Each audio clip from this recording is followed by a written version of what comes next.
ingin mengingatkan, uang tadi kan banyak sekali di luar. Ada sudah data di kantongan saya, data di Kementerian Keuangan ada. Di situ dihitung ada 11.000 triliun yang disimpan di luar. Iya enggak? Isu utang saya di lantai itu utangnya sudah 2.700 triliun.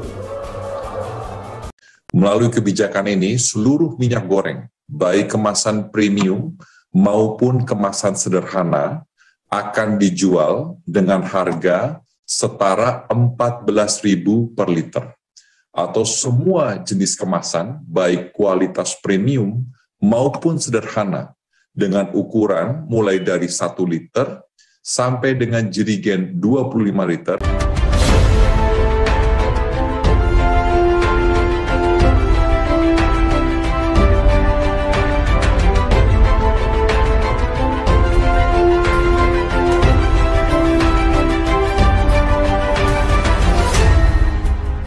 Tonton video ini sampai selesai agar Anda tidak gagal paham.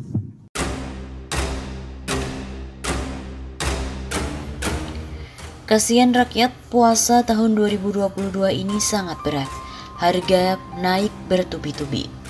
Beberapa hari yang lalu, tepatnya tanggal 23 Maret 2022, waktu Amerika Serikat, harga minyak dunia naik 5% menjadi 121 dolar Amerika Serikat per barel. Sebagai akibat gangguan pada ekspor minyak mentah Rusia dan Kazakhstan lewat pipa Caspian Pipeline Consortium. Dampak dari kenaikan ini sudah dirasakan oleh berbagai negara.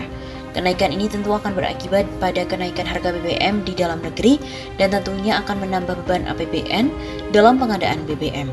Ditambah lagi pertikaian antara Arab Saudi dengan Yaman memperparah situasinya. Sebagaimana publik mengetahui bahwa beberapa hari yang lalu, kilang minyak Aramco mendapatkan serangan sehingga ini akan membawa ancaman ke arah kelangkaan minyak. Sebagaimana yang diberitakan di berbagai media bahwa tingginya harga minyak dunia ini akan menyebabkan harga keekonomian Pertamax bisa tembus 16.000 per liter pada April 2022. Memang harga BBM non subsidi seperti Pertamax, Pertamax Turbo, Pertamina Dex dan juga Dex Lite sangat kecil konsumsinya, yaitu 17%. Namun saat BBM subsidi tidak ada di pasaran, konsumsi mereka melonjak mencapai 100% karena mereka terpaksa menggunakan BBM non-subsidi.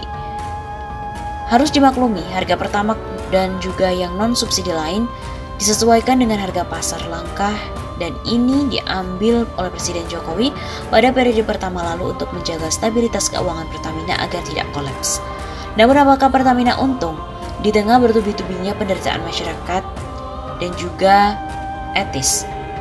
Kabarnya Pertamina nombok besar sejak tahun 2020 sampai 2021. Selama 2020 kompensasi yang harus dibayarkan pemerintah karena tidak ada kenaikan harga BBM dan juga tarif listrik adalah 63,8 triliun rupiah. Kemudian pada tahun 2021 harga kembali ditahan walaupun dari sisi global mulai ada kenaikan harga minyak dunia. Hal ini akhirnya menambah jumlah kompensasi yang harus dibayarkan, yaitu 93,1 triliun rupiah. Maka dari itu utang pemerintah ke Pertamina yang harus dibayarkan pada akhir 2021 adalah 109 triliun rupiah, meliputi 84,4 triliun rupiah untuk BBM dan 24,6 triliun rupiah untuk listrik. Ini utang yang sangat besar. Mungkin karena utang ini, BBM bersubsidi pun menjadi hilang di pasaran. Sulit sekali menemukan BBM premium RON 88 di pompa-pompa bensin pada bulan Januari sampai dengan Maret 2022. Pertalite RON 90 menjadi BBM bersubsidi akan berujung sama dengan premium yang sulit ditemukan di pasaran. Belum lagi membayar utang kepada Pertamina. Pemerintah menetapkan Pertalite RON 90 menjadi BBM bersubsidi. Kementerian SDM resmi menetapkan BBM jenis bensin Pertalite atau RON 90 yang dijual PT Pertamina Persero sebagai jenis bahan bakar minyak khusus penugasan atau BBM bersubsidi. Ketetapan tersebut dituangkan dalam keputusan Menteri SDM tentang JBKP yang ditetapkan oleh Menteri SDM pada 10 Maret 2022 lalu. Bila sebelumnya pemerintah hanya menetapkan premium sebagai JPKP, maka artinya kini Pertalite juga diperlakukan sama seperti halnya premium. Penetapan hal itu jangan dianggap kabar gembira oleh masyarakat, karena Pertalite akan bernasib sama seperti premium, tiba-tiba hilang di pasaran.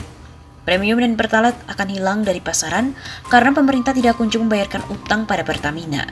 Pola seperti ini akan terjadi, meskipun Pertalite murah, namun seiring dengan kenaikan harga minyak dunia, Pertalite akan menjadi langka dan akhirnya publik dipaksa membeli BBM non-subsidi yang jauh lebih mahal. Puasa 2022 berat secara ekonomi.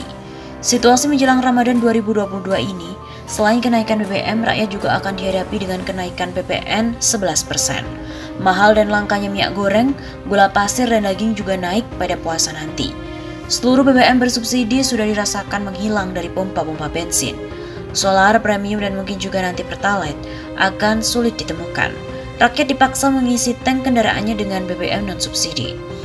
Saran terbaik adalah segera atasi masalah-masalah bahan pokok tersebut, bukan dengan pencitraan namun dengan kebijakan konkret yang cerdas, diantaranya mobilisasi rakyat untuk hidup lebih mandiri dari hasil produksi sendiri, memenuhi kebutuhan pokok dari kebun rakyat sendiri, pasar oligarki harus diurai, penjahat penimbun harus ditangkap, dan digitalisasi pemasok bahan pokok sehingga rakyat mampu mengetahui secara real time ketersediaan dan harga pokok dari petani.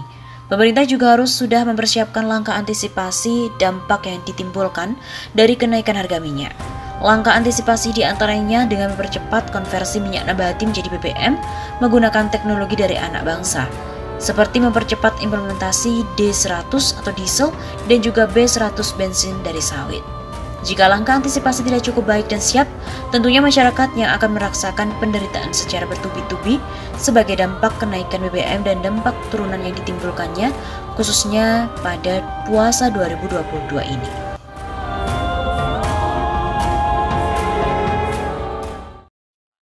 Pengamat politik Rocky Gerung menuding istana menjadi biang kerok fenomena kelangkaan minyak goreng belakangan ini. Mantan akademisi di perguruan tinggi tersebut mengatakan bukan lagi sebuah misteri mengungkap dalam kelangkaan minyak goreng. Menurutnya cukup mudah mengenali siapa-siapa yang membuat minyak goreng menjadi langka secara tiba-tiba. Tidak lain, kata Rocky, istana merupakan dalang dibalik masalah kelangkaan ini. Jadi katanya rakyat selama ini menjadi korban pembodohan oleh kalangan istana. Kartel itu beroperasi di istana, di sekitaran menteri perdagangan, menteri macam-macam yang berupaya. Kata Rocky dikutip dari redaksi di kanal YouTube Rocky Gerung Official pada Kamis 10 Maret. Anehnya, lanjut Rocky, istana kemudian menutup mata soal kebenaran sesungguhnya. Justru terkesan cuci tangan dengan menuding rakyat sebagai pelaku penimbunan. Ini konyolnya Departemen Perdagangan, dia panik sendiri lalu dia cari bau busuknya di mana. Jangan cari busuk di kamar emak-emak, bau busuk itu ada di kamar istana. Rocky mengaku paham betul sumber masalah ini. Ia menyebut sudah barang umum, kong kali kong antar elit dengan kartel-kartel di lingkaran istana. Istana sedang sibuk mengurus pembagian kue kepada oligarki, sehingga menyebabkan naiknya harga bahan pokok. Tak hanya itu, ia menambahkan jika sebetulnya oligarki ini berusaha saling jual untuk kebijakan. Ini sebetulnya ada upaya bagi-bagi lebih ketat dan itu yang menyebabkan kenaikan harga. Maka mereka melakukan penimbunan untuk memeras kebijakan. Jadi sebetulnya, lanjut Rocky, kegaduhan soal kelangkaan minyak goreng adalah kehendak kalangan istana. Ini otaknya kementerian betul-betul hanya ingin mencurigai rakyat. Kecurigaan itu datang dari kedunguan kebijakan mereka sendiri. Begitu tuturnya.